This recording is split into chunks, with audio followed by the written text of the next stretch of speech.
Hello, one and all! This is my review, reaction, and cut content discussion of Arifureta Season 3, Episode 4, The Empire versus the Terrifying Rabbits. And I've got to say, I'm genuinely concerned about this episode, more so than any other episode this season, because so far I've been doing like a 1-to-1 thing, one chapter light novel to one episode of the anime, and that's more or less been working well. I mean, we missed out on the really cool flashback of the Rabbitmen facing off against the demons, but still, overall, I can't complain too much. However, this chapter, in the light novel at least, is really freaking dense. So much so that could easily be cut into 2 episodes, but given the current pacing we've seen so far, I don't think that's going to happen, so I'm worried they're going to, cut some cool stuff, rush through a lot of content, and I know, I'm disappointed. I'm disappointed. I'm disappointed about something I'm expecting to happen. That's a weird sentence to say, but anyway though, last episode, Liliana was also disappointed when she found out that her fiancé, who she already knew was a jerk, was overwhelmingly sadistic and cruel and insane, and she has absolutely no chance of morphing him, of training him to be a perfect, proper fiancé, a perfect emperor for his nation. Then again, this is a nation where might makes right, so cruel and sadistic might be the right touch for this kind of place. I don't think so. I think he'd actually end up destroying the Empire somehow, some way, because he's an idiot. He really, truly is an idiot. But thankfully, Hajime came in and saved the day with a robotic spider. God, that is so utterly Hajime, and I freaking love it. And also, as the title implies, the Rabbitmen are about to do a whole lot of killing, and I cannot wait to see it. Though before I get started, I do want to say, let me think down below, I am changing out my camera settings. I actually moved it down like 2 inches by cutting off a chunk of my camera stand. Well, I say I did it, my stepdad did it. Thank you, Sam. You are appreciated. I'm sorry I almost broke your finger yesterday with this sword, but in my defense, you were poking me with it. You kind of deserved it. Anyway though, let's get started in 3, 2, 1. Yeah, these guards, not great people, but the light novel does very clearly specify they aren't particularly cruel. Like, they're normal by the standards of the Empire, and yet they're probably about to say some really messed up stuff right here. Oh, you poor fool. You poor, poor fool. Don't worry, let's spend your last moments alive with a cute rabbit girl.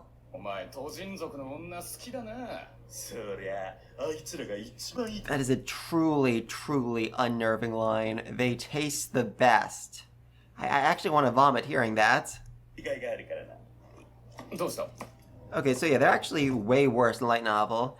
Saying that practically all bunny girls look like they're begging to be bullied, and they enjoy their screams. It actually gets way more explicit than that, but let's just say I don't really mourn these guys' deaths. Also, spoiler alert, they're about to die! Yay!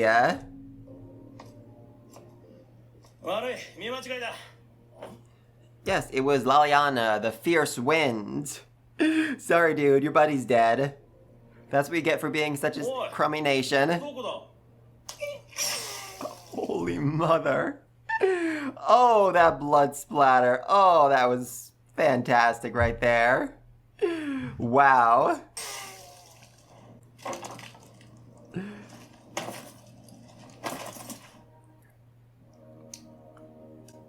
First blood has been spilled. It's time for the Empire as you know it to fall.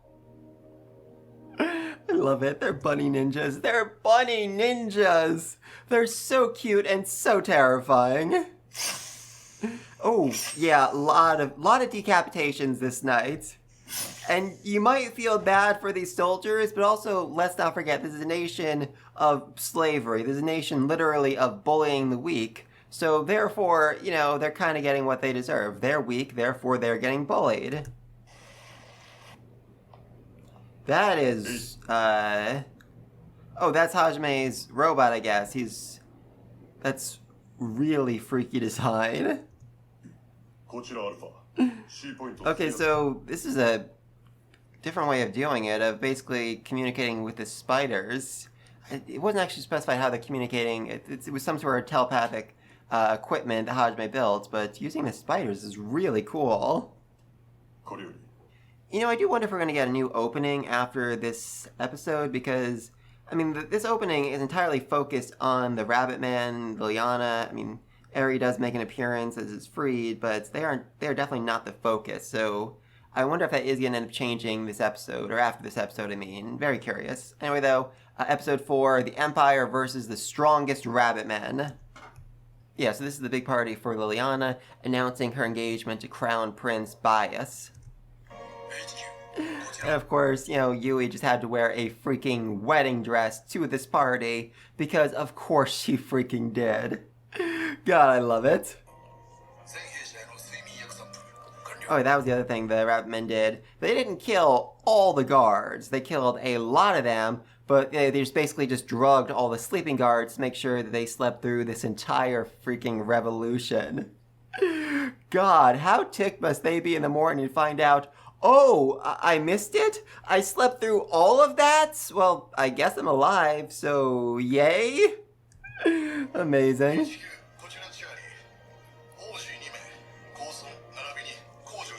Yeah, they also kidnapped the entire royal family because, I mean, that's how you do a revolution. You can't let any royals live or escape, or they'll just end up coming back to bite you in the butt. Gotta exterminate the bloodline completely. Wow, that is a dress that Shea is wearing.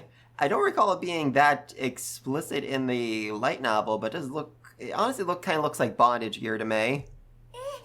Which is, you know, very, very fitting for her.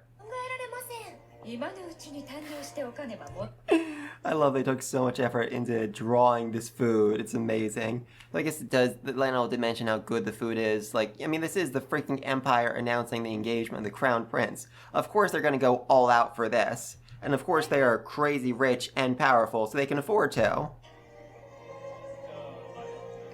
Yeah, of course all the girls are getting a lot of attention because they are like the most beautiful people in the entire world, and they're all wearing dresses that don't really feel I mean, someone actually mentioned in a comment in my last video that, oh, well, these dresses actually, they all have symbolism in the Empire, they mean certain things, but I don't see any other woman wearing a dress even close to what these girls are wearing, and certainly not this revealing, which, I mean, Kaori, I was not expecting you to be this bold, just saying.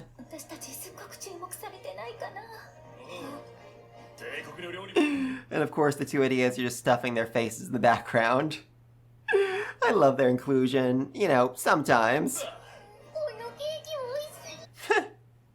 Yeah, so Liliana is wearing a black dress, a mourner's dress, to her own engagement party, telling the entire world, listen, I'm marrying this dude, I will be the best wife I can be, I am not freaking happy about it.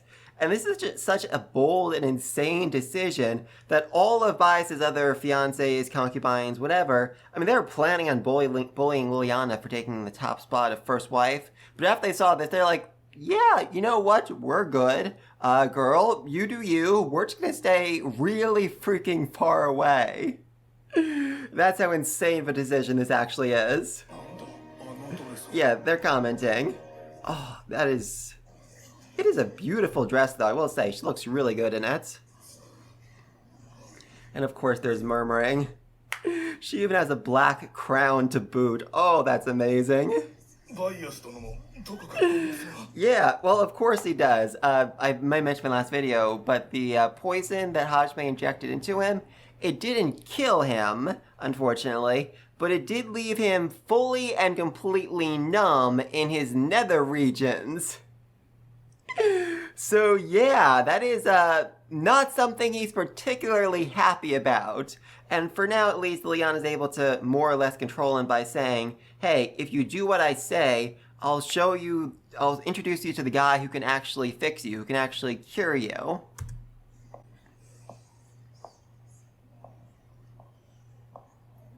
Oh, I love that girl. Seriously, bold move, love it. Yeah, of course Koki gets a lot of girls, coming after him because he's the freaking hero. If they can get a role as his concubine or mistress or whatever, they couldn't be happier. Especially in this nation where, the strong control the weak. He is strong, therefore they want him. And these two continuing to stuff their faces. Amazing. And Liliana has to, be introduced to all the nobles of the Empire to, formal introduction so that she can, know them, work with them moving forward in the future. That is her job at this engagement party, to meet people. Yeah, Hajime didn't actually tell anybody, oh, by the way, I saved her from being assaulted by her fiance because, to him that really wasn't all that important. He didn't even tell Yui.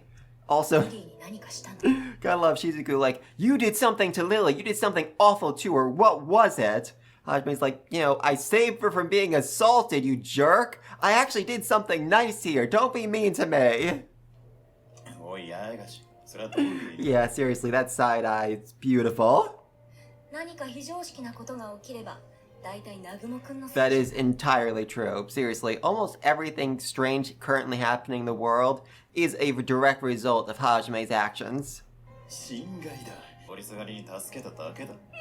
Yes, seriously. What an absolutely insane line that was. Actually, Shizuku a second to process it. Oh, it's amazing. Yeah, of course, Shizuku and Kaori are Lily's friends, so they don't want her to be assaulted by her fiancé. They, don't want her in a marriage where that's going to happen. They want to protect her somehow, some way.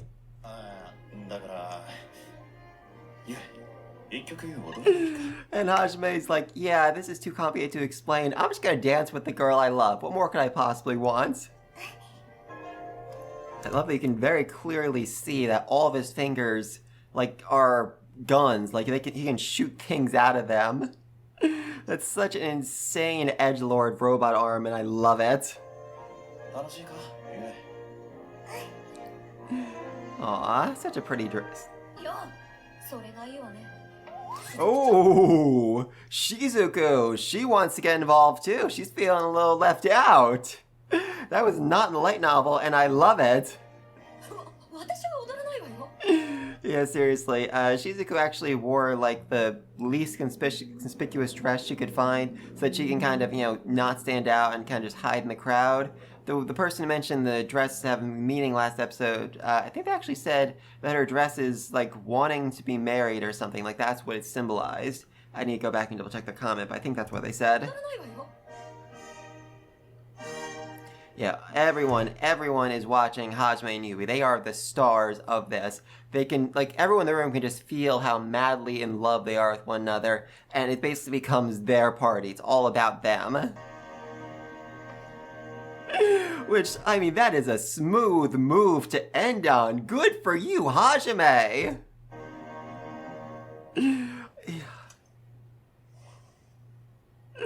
I know did say that their dance ended with a kiss, but I thought it was more of a full-on kiss, which everyone just freaking loved and applauded. This is way classier, and I really like it.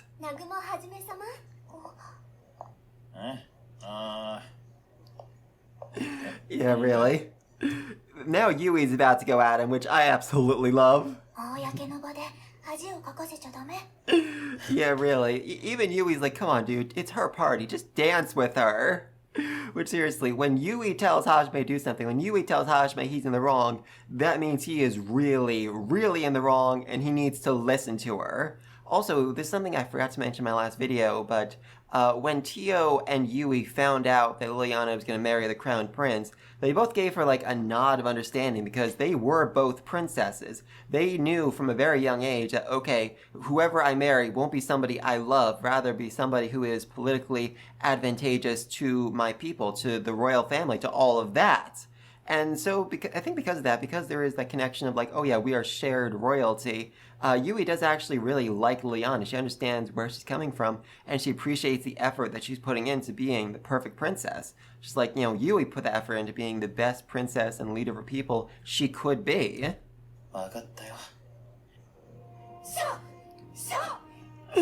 Oh, that side eye from Shizuku.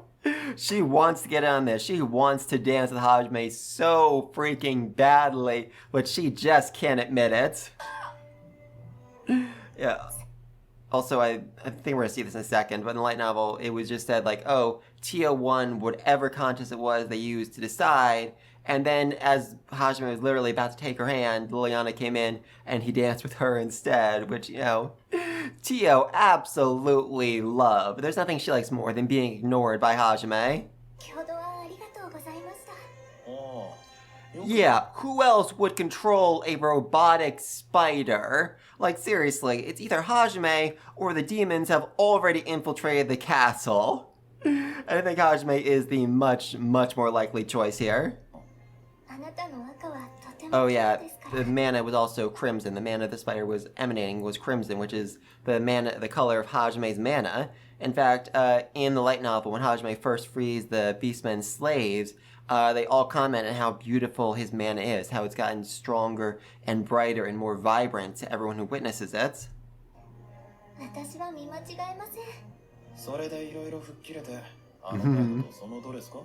This is a really nice dance these two are having. I mean, she really has like her head in his shoulder. She's like putting her full weight on him. She's like leaning on him for support. Oh, Hajime. I mean, for one thing, that's kind of a flirty line, but also, if you're saying you saw the dress, that means you're also saying you saw something else.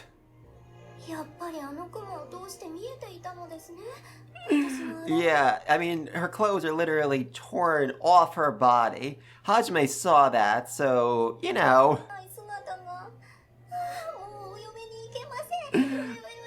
And she's acting. She is just really hamming it up right here, and it's just so adorable.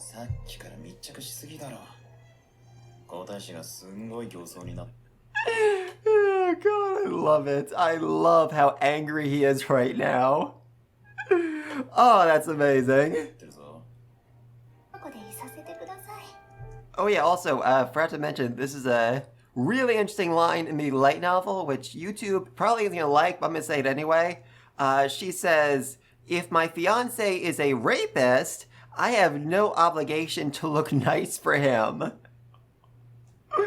What an absolutely insanely savage line. God, I love Ileana.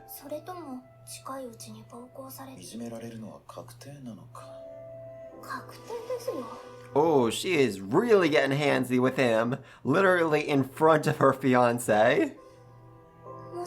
Also, she mentioned like, oh, her her fiance's lovers are gonna bully her. Yeah, that's pretty much set in stone. They were all fighting over who would be, the top wife who would take this spot.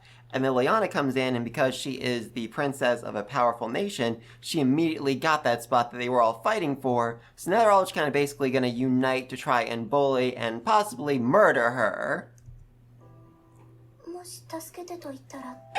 That line right there. I have to tell the story. So I have a notes tab, and I have a notes tab on my iPad. I call it Good Lines. Number one line, the very first thing, the reason why I made that list was that line she said.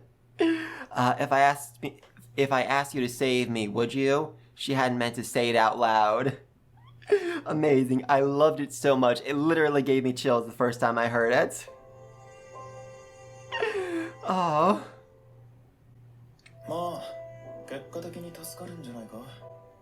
And the truth is, Hajime would. The Hajime would absolutely save her because she is precious to those who are precious to him. That's a big thing throughout the series. Hajime's circle of preciousness keeps growing. First it was just himself, then it was Yui, and now it's like Shea, Tio, Kaori, and also the people that they care about. That's the reason why Hajime is doing this whole revolution thing, because, the Rabbitmen are something that are precious to Shea, so therefore they are also precious to him.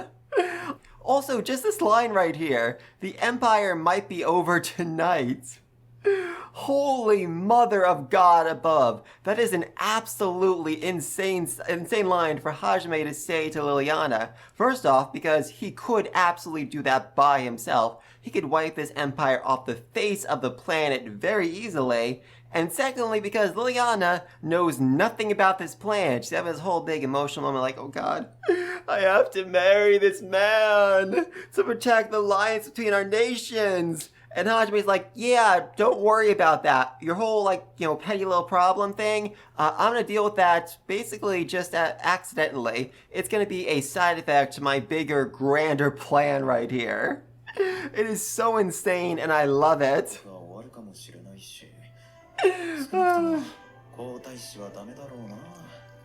Yeah, at the very least, that crown prince is just too bad. That was something I actually got into a weird debate with someone online, the Arifureta Reddit page, after last episode. They're like, oh, why'd they make the prince so crummy? Because we know that the emperor is going to get killed, and then he's going to get put in charge. And it's like, why? Why would you think that? Why would you assume that if they're going to do a revolution, they're going to kill the emperor, but spare the crown prince? I mean, the emperor is, overall, I'd say a fairly decent dude. Not great by any stretch of the imagination. And he's, super creepy about how he wants to woo Shizuku over time.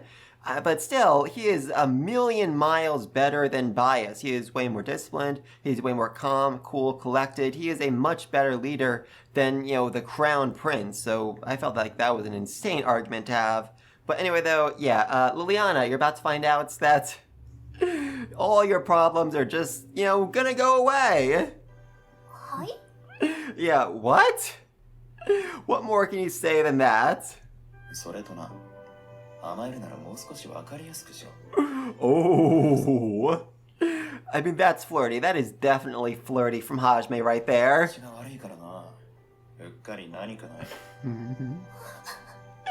I mean, that line's definitely gonna get her heart pumping. And again, Shizuku giving them the side eye. She so wants to be part of this. I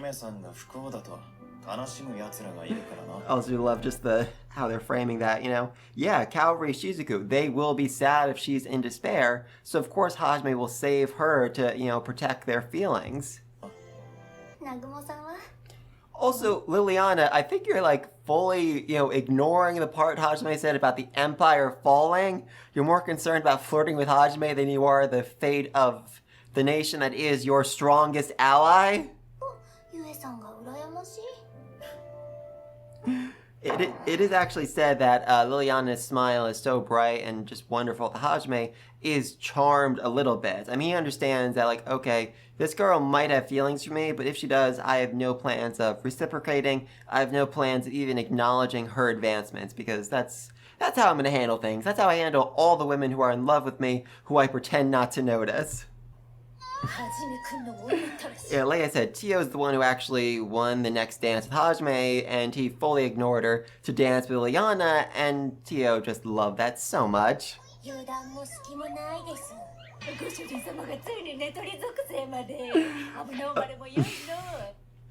Oh no, so Tio is just really, really excited that Hajime is trying to steal another man's fiancé. That's amazing.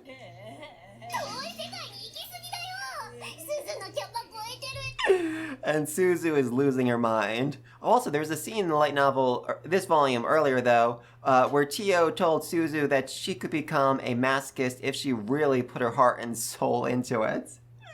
And she actually wanted to train her to be the best possible masochist she could be, which is such an insane conversation. And not even the only time that happens in this series. Here we go. Here we freaking go. I mean, I love this episode. We're 10 minutes in. First half, just people dancing back and forth in this whole love story thing. Amazing. And now it's going to become something very different. Okay, I love that even the idiots in on this. They have communication devices in their ears so they can be part of this conversation, so they can know what's happening.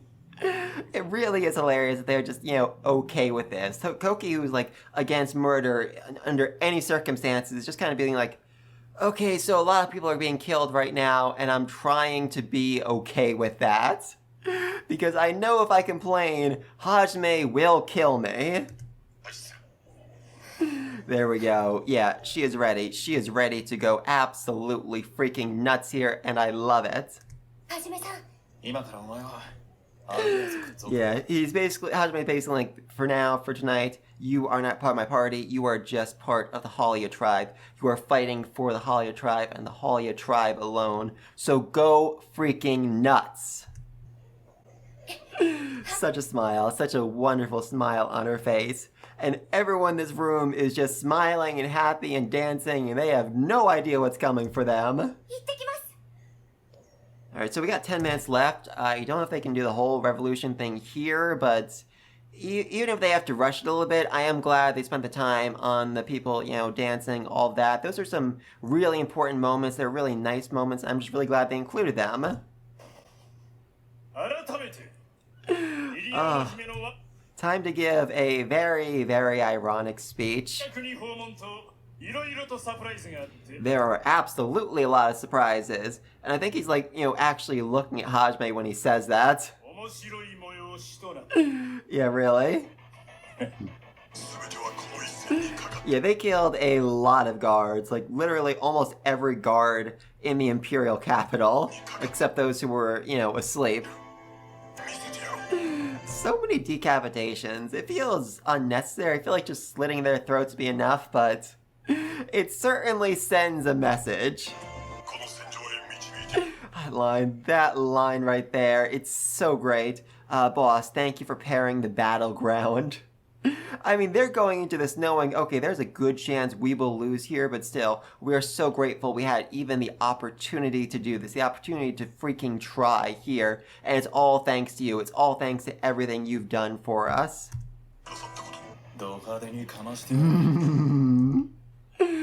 Oh, it's gonna get nuts, and I love it. Yeah, mankind will be even more delighted, more united. We have nothing to fear. Oh, you poor, poor fool. By the end of the night, everybody in this room is gonna have something new to fear. Glory to mankind. Glory to the human race. Oh, you idiot. You freaking idiot. And darkness. Fantastic. Yeah, really. I mean, these are like imperial citizens. They are from a nation where might makes right. And even like children and women are, you know, trained in combat at least a little bit. I don't think they should be panicking this much just because the lights went out. Now they should be panicking because, yeah, somebody's freaking attacking them. Also, importantly, Empire dude right here, he just deflected arrows, a storm of arrows shot from crossbows in total darkness with a decorative sword. Yeah, there's a reason why this man's middle name is D. He's got the will of D, people. He is a freaking beast. Yeah, God. Oh, I love that panic right there. But also, fire magic is basically like you saying, hey, I'm a mage, you should probably kill me first. Also, I'm gonna make it so you can see me much better and target your attacks directly at me. Oh, also, just like, that wasn't even an arrow attack. That was a dude, that was a Rabbitman literally coming up right next to the Empire and cutting off this dude's head without him even noticing, without him even feeling his presence until he attacked. That's a big advantage the Rabbitmen have. They are sneaky, they are stealth, they are ninjas. They can hide their presence completely so that nobody notices them until they attack. A lot of decapitations here. Again, it feels unnecessary. It feels like, you know, you could just slit their throats. But again, Hajime gave them, like, freaking indestructible, super sharp blades. So, you know, I guess decapitation isn't all that hard. I think I might end up calling this video The Night of Flying Heads. Yeah, the Emperor dude, he is quite literally the strongest dude in this entire nation. One of the strongest humans outside of Hajime and the Hero's Party in the entire world. So, deflecting these blades while also, lighting up the room is not impossible for him. And while he's doing this, he's also, directing the citizens, telling them where to go, how to organize themselves to best, defend against this threat. He is a beast. Also, red lighting is absolutely insane, and I love it.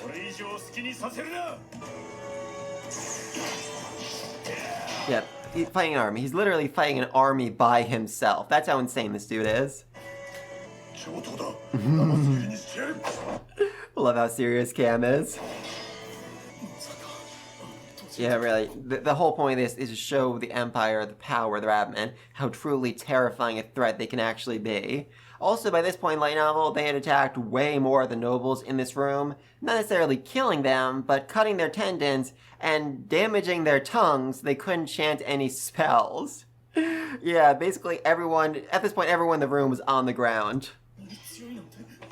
Here we go, grid half. So the reason why this dude is still alive along with his soldiers is because he was in charge of guarding the treasury, which was deep underground, so the Rabbitmen weren't able to get to him while they were killing literally everybody else.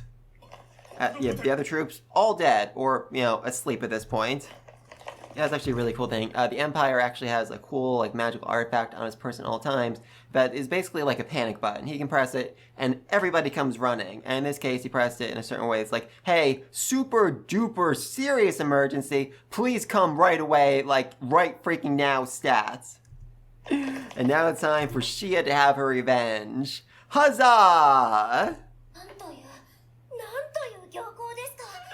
And she could not be happier that Grid Half is a dude who survived, that he is the first person to come and greet her, that she can kill him with her own two hands. Also, at this point in the light novel, she can actually have her hammer out, so she looked like a defenseless rabbit girl standing in the middle of the hallway. Way, way less threatening than somebody wielding, what is clearly a very heavy hammer. Jesus Christ. Right now, my tribesmen are attacking your emperor. Oh, that's insane.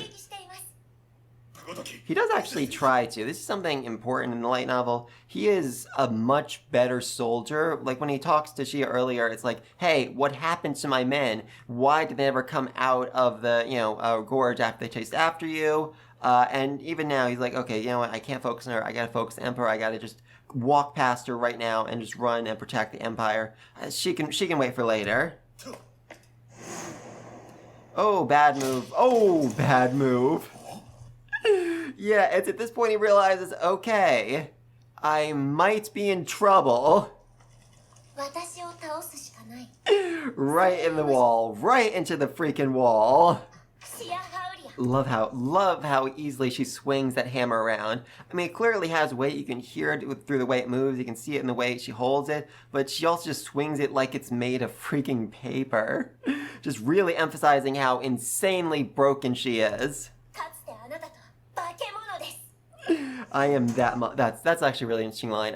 Calling herself a monster, because Hajime himself is a monster. He's the monster of the abyss. And so being called something like that, being given the same attribute as him, is something she is intensely proud of, and something that, she will declare just to the entire world. I'm a monster just like the man I love is a monster. I mean, that's not an actual bad strategy. Basically, the people in the front line are attacking her to hold her off, while the people in the back line are chanting magic to attack her from a distance. Against any normal beastmen, that'd be a great strategy to use. Unfortunately for them, Shea is by no means normal. I'll ribby-rabby you up. It's terrifying she's this cute when she's this deadly. Yeah, for the record, in the light novel, she actually, when she hits the dude with the hammer, it cuts them in half. She swings with so much force that just the legs are left behind. And that's why, looser formation. Don't be so close together so she can only take out one of you at a time. Again, this dude has good strategies here. Just fully useless against Shea. Especially because she can do that. Yeah, they're assuming she threw a weapon, but no, it's basically just on a chain so she can call it back whenever she wants. Also, it's a gun. It's also a gun, in case you forgot. I'm not crazy with how this looks aesthetically, but... Oh, I do like the explosions. Holy mother of God. So yeah, the gunfire wasn't all that good, but just, dude... She cut that dude in half with the power of her gun hammer.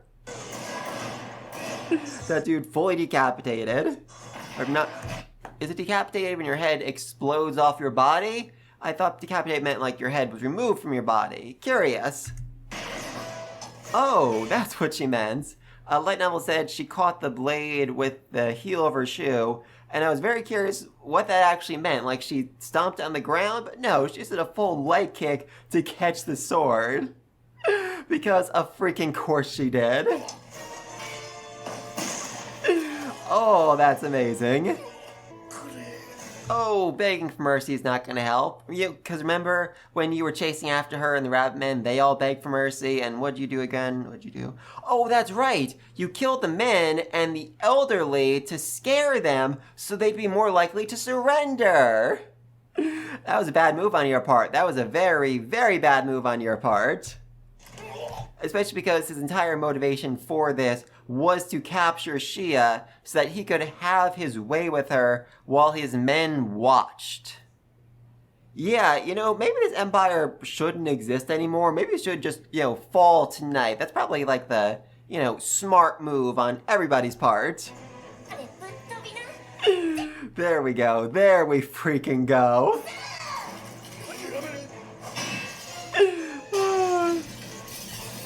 Yeah, so her goal was to literally send him to the moon with that swing. I do feel like they could have animated to show a bit more power.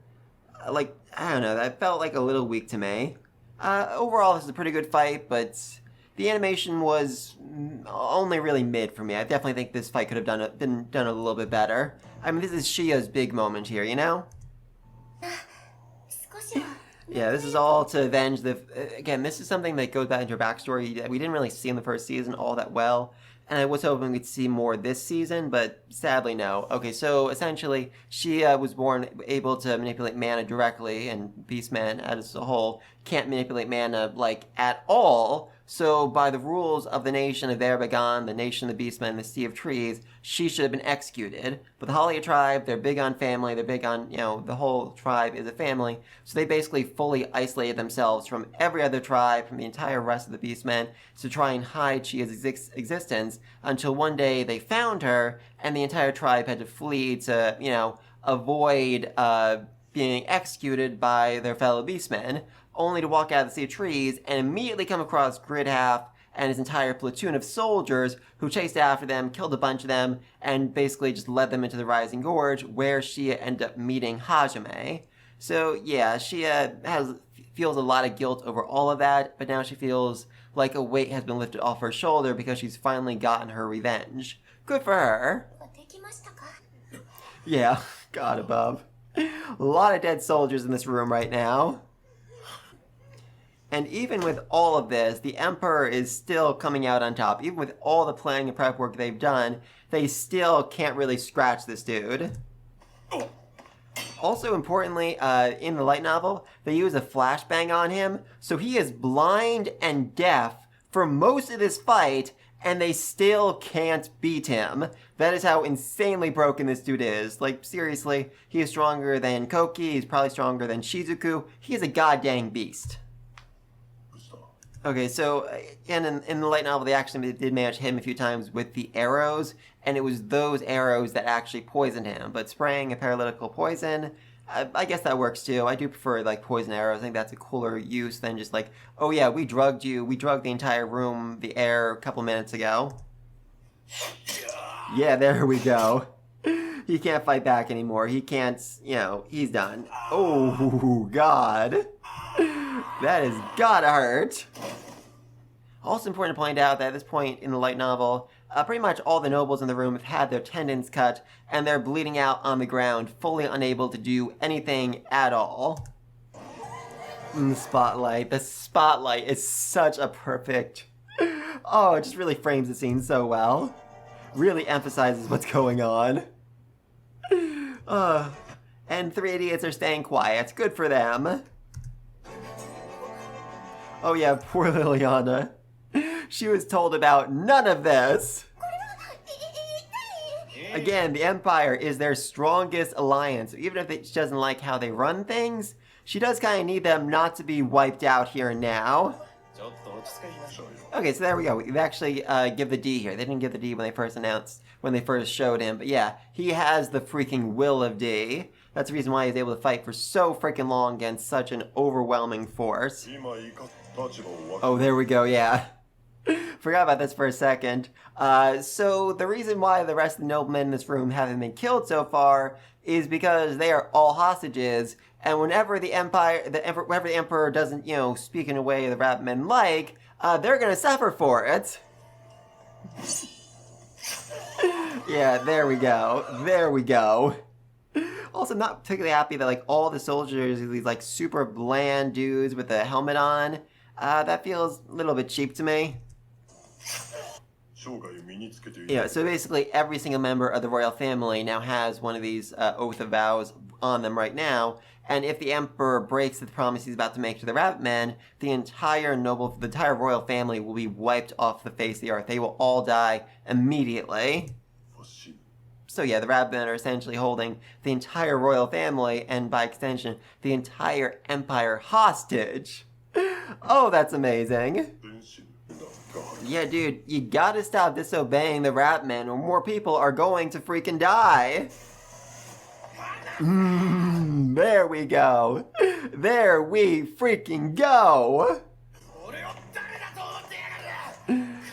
So, yeah, this dude definitely should have never become emperor, never should have become the crown prince if he didn't have the wherewithal to realize, like, okay, maybe this is a situation where I shouldn't speak up, where I shouldn't call the people who are holding me captive filthy beasts after I saw them, beat my father, the strongest man in the world, and just kill so many other soldiers. Sorry, dude. Other way around. They're gonna have your head. There we go. There we freaking go! Thank God. Thank freaking God above. No more crown prince. Yeah, also, Emperor Dude, not at all bothered by this whatsoever. The death of his own son, whatever. In fact, in the light novel, they kill an officer first, someone, I forget exactly what he was, some nobleman who was a close friend of the Emperor, and he's more upset about that than he is about the death of his own son. Because in this empire, strength is valued more strongly than familiar ties, and that dude was stronger, or more well-respected, or whatever. Yeah, here we go. Time for Plan B, and I do love Plan B. There we go. That was a bomb. That was a very, very big bomb. So yeah, slave guard barracks. They just killed a couple hundred slave guards. Which, I mean, if you're gonna kill people, that's probably the right place to start. Just saying.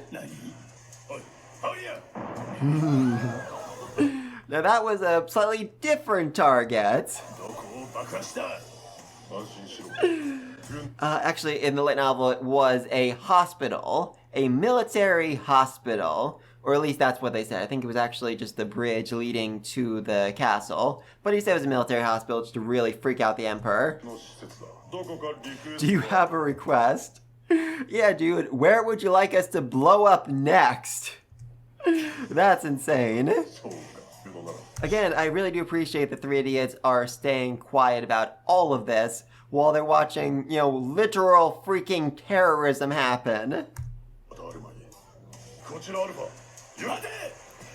Yeah, what really makes the Emperor reconsider is, Cam threatening to blow up civilian locations. Which, I mean, I don't think there's actually any bombs planted at civilian locations right now, but he is more than willing to do it if it means, stopping the Emperor, if it means securing peace for the Rabbitmen. Yeah, this dude, again, this dude, serious Emperor right here. He's got like 5 arrows inside of him right now. He's bleeding out, and he's still able to stand up and make this vow, make this declaration like a real Emperor.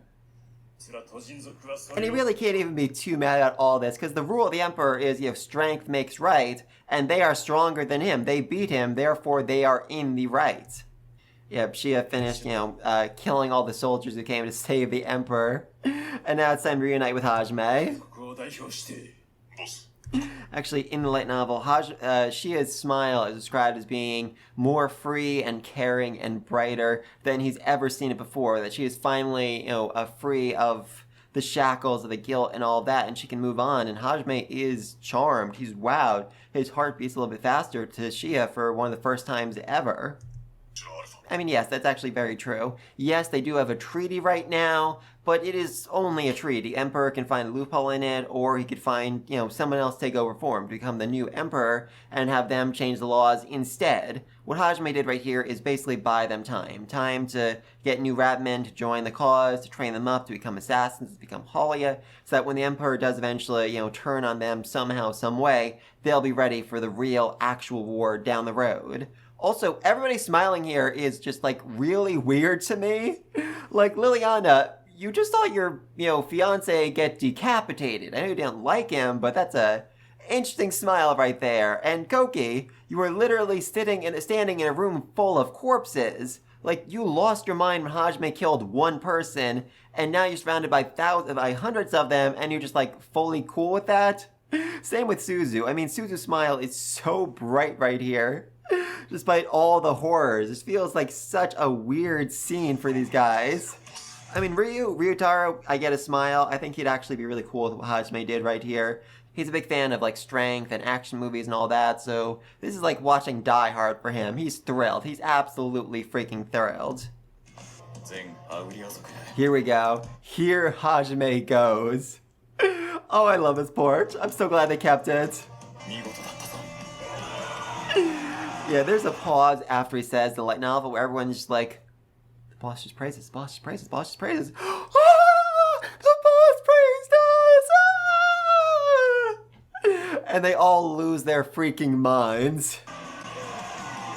Amazing. Victory, man. That is complete and absolute victory for them. Alright, so a few interesting things that were skipped. I don't think we're going to end up seeing them again. Next episode, but okay, so after Kahar's poisoned, after he did all that, after he made the agreement, all the Rabbitmen left, and then the Emperor's like, hey, I'm still bleeding out on the ground and tied up here, and everybody else is either, dead or also tied up, what the freak do I do now? And then he realizes Hajime is still in the room, and he starts cursing at Hajime because he knows Hajime is behind this somehow, some way. And Hajime is in the midst of flirting with Shea, who he claims, is just a scared little rabbit girl who was, so terrified of all the fighting, and he was doing his best to protect her.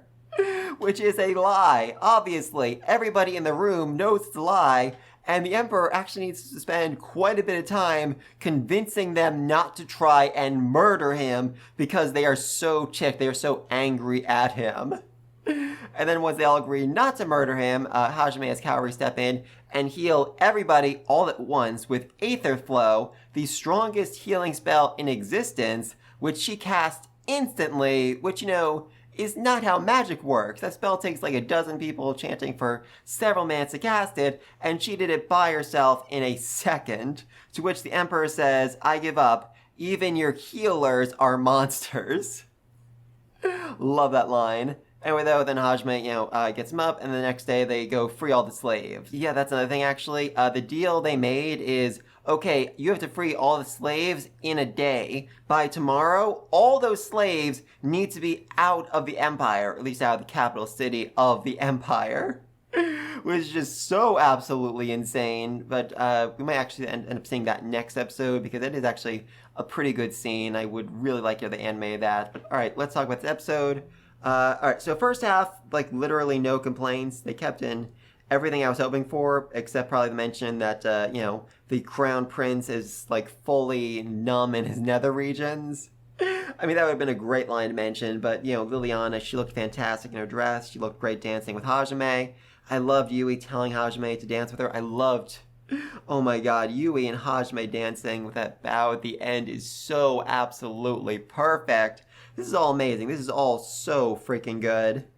Also, for those of you who are worried, okay, there's a weird, creepy age gap between Hajime and Liliana. One thing, Hajime is not into her. Another thing, Liliana is 14, Hajime is 17, so kind of creepy, but not overwhelmingly so. And also, thirdly, Liliana's maid, Helena, I think it's her name, she is shipping these two hard. Like, this entire volume, she's like, hey, Liliana, why don't you marry Hajime? Why don't you make him the freaking king? Because if he's the king, our nation is guaranteed prosperity and success forever, basically. We will be the most powerful nation in the world. We will beat the demons single-handedly. We will be godlike. So, seriously, girl, marry that man. Marry that freaking man. And after Hajime saved her from her fiancé, she is very, very much considering that and, wants to get with him, wants to join the harem. As does Shizuku, if that wasn't, obvious enough this episode. Seriously, that girl. So much side-eye, so much wanting to get in on this. I love it so much. It's amazing. I am a bit disappointed, though, because they skipped an important line, I think it was last episode, where, the Emperor actually asked Hajime, like, hey, Hajime, have you slept with my Shizuku? Which, I mean, terrifying that he called her my Shizuku, but also importantly, Hajime's, the reason why I thought that was because he realized that Shizuku was only calm, only, herself around Hajime. She didn't feel the need to be the mother of the group, the protector, making sure everyone was okay and well taken care of. She acted just like a teenage girl, and that was something he'd never seen in her before. He realized, even in that brief moment, that Shizuku could really be herself around Hajime, and he, felt a little bit jealous right there, I'm not gonna lie. Amazing. Anyway, though, then we got to the second half of the episode, the big bloody revolution. Not terrible. Honestly, not terrible. I complained a little bit, like, oh, we're just these faceless guards over and over again. They didn't include the flashbang. The animation for the fights were just decent, but seriously, I mean, think about how far we've come. If this was like season 1, if this was the finale of season 1, we all would have lost our mind. We'd be like, this is where the budget went. It's so much better. It's so much better than the whole rest of the season. And even compared to season 2, this was pretty good. I mean, clearly this isn't like the, big all, end all, like this is the climax of the series, the climax of the season. This is where they're putting the entire budget in, but it's not a bad fight. I'd give it like a 7 out of 10, probably. Again, though, I do wish they'd explained a bit more about Shea's backstory, about why, she feels that guilt over the death of her comrades. I think just even like a brief flashback or a mention right here, that would have done wonders to really, set the context for this scene. Maybe, like, next episode, they are probably going to go back to the Sea of Trees, so a flashback there that clarifies things, that would make sense. Then we could also get, Altina, the elf girl who we were supposed to see in episode 1 but didn't. She could make an appearance there, or they just might end up fully skipping that, and instead just go right into the Sea of Trees, right into the Labyrinth, and start dealing with all of that. I wouldn't necessarily hate that. I mean, I would like to see all the Sea of Trees stuff besides the Labyrinth, but at the same time, if they're going to cut something, that's not an awful, terrible thing to cut. Because, seriously, the labyrinth they're about to enter is so absolutely freaking insane. And I love it. I just cannot wait to see it animated. It is probably the wildest labyrinth in this entire series. And that's really saying something. Anyway, though, then Cam blew up a bunch of buildings, killed a bunch of soldiers, and managed to convince the Empire to free all the Beastmen. Huzzah! And he also killed the Crown Prince, which is probably, the best thing he could have done for the future and prosperity of the Emperor, seriously. Like, if he'd killed the Emperor himself and just put this dude in charge, that would have been it. Just doing that alone would have caused the Empire to fall, because he is just so utterly, utterly incompetent and insane, and just a slave to his base impulses, essentially. So, very glad he's dead, very glad the Beastmen won, and the Holly tribe can finally celebrate victory. They can finally be free. Like I said, it's not really true freedom, because the plan isn't like, okay, we have freedom, he promised us, so therefore we can take it easy. No, the plan is, okay, we have freedom, our allies are free, they're going to come home, and then we can recruit them and have them join our special forces, and then we can use them to take out the Emperor when he eventually finds loophole and is able to attack us again. Huzzah! But anyway, though, I've been talking for a very, very long time, like well over an hour at this point, and I am very tired, and I need to get ready for tomorrow, where I need to proctor an exam for 2 hours, then scan the exam for 4 hours, and then grade for the whole rest of the week. Oh, it's going to be a rough one, but let me know what you think all down below. What do you think of this episode? What do you think of the animation? I mean, like I said, I felt it could have been a bit better, but I can't complain too much. What do you think the first half of the episode compared to the second half? I mean, first half, they just went so above and beyond with the dancing and the emotional moments. That was great. That was absolutely fantastic. And second half, we got to see the Hollywood tribe in action. We got to see them take out the Empire. Oh, another thing I forgot to mention. So you might have realized that the Hollywood tribe are using magical artifacts, despite the fact that Beastmen can't use mana, therefore they can't actually use artifacts. Well, Hajime basically made Beastman-compatible artifacts that are enchanted with high-speed regeneration magic and disperse magic. So they're basically always shooting out and absorbing mana over and over again, which allows them to be activated. And they actually also have switches, which are really cool. Basically, it's a magic circle that's slightly out of alignment, and when they push on the switch, it aligns itself and does activate. They're also enchanted so that only, the Hollywood tribe can actually use them. And the reason why Hajime was able to build something like that so quickly is because he had actually already made that before for Miyu, so that she could defend herself against any bad men who would want to, approach her, flirt with her, or do anything bad to her.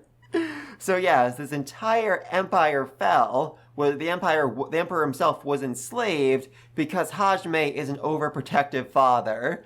And it's actually said in the light novel that if the empire knew the truth about this, they would be very, very upset. Which, fair enough.